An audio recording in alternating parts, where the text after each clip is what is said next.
Good morning, everyone. Guess what? You've made it. Today we come to Isaiah chapter 66, the last chapter of the book of Isaiah.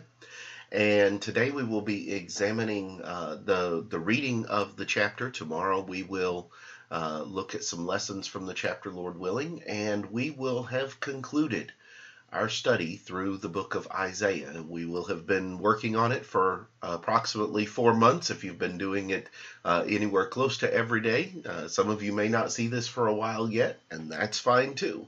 But it has been a good study. It's been a beneficial study, at least for me. And we're not done yet. We will be picking up next week in the book of Jeremiah and going through and examining that book. So I hope that you're already making plans to join us for that study.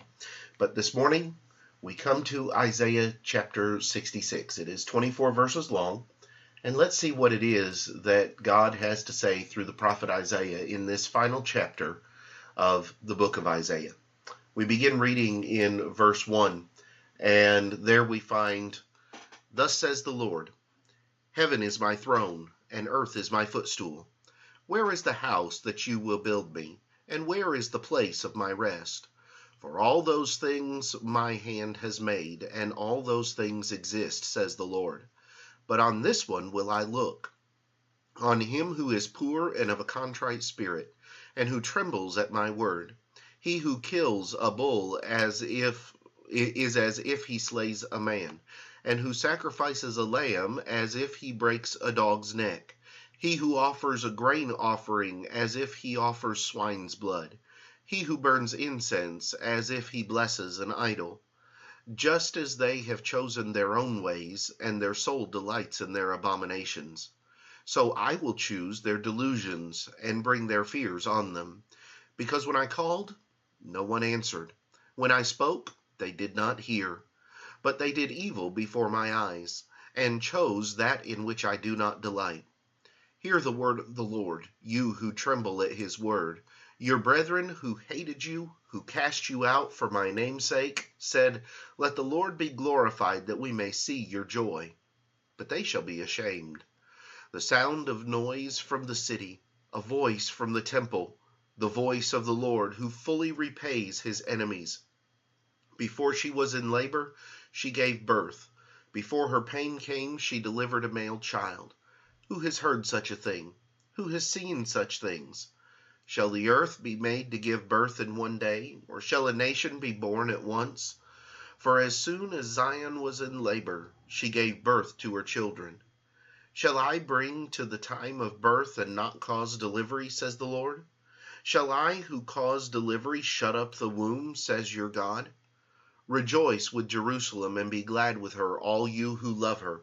Rejoice for joy with her, all you who mourn for her, that you may feed and be satisfied with the consolation of her bosom, that you may drink deeply and be delighted with the abundance of her glory. For thus says the Lord, Behold, I will extend peace to her like a river, and the glory of the Gentiles like a flowing stream.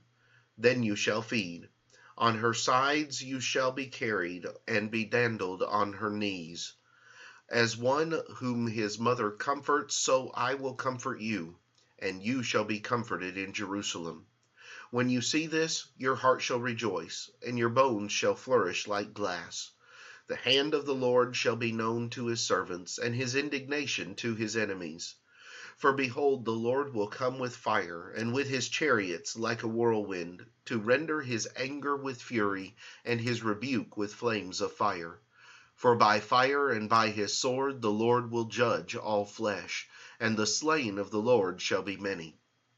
Those who sanctify themselves and purify themselves to go to the gardens after an idol in the midst, eating swine's flesh and the abomination and the mouse shall be consumed together, says the Lord.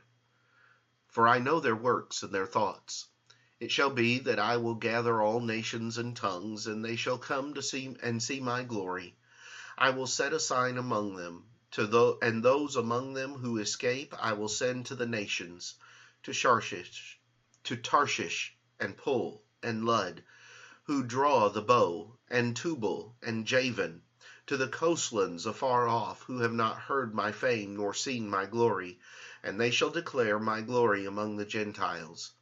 Then they shall bring all your brethren for an offering to the Lord out of all nations, on horses and in chariots and in litters, on mules and on camels, to my holy mountain Jerusalem, says the Lord.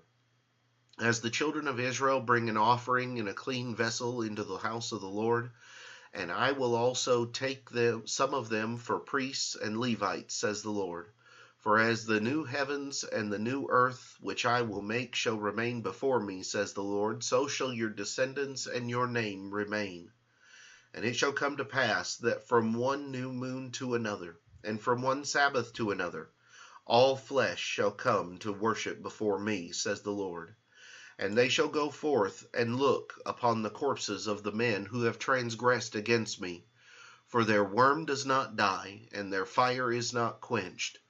They shall be an abhorrence to all flesh.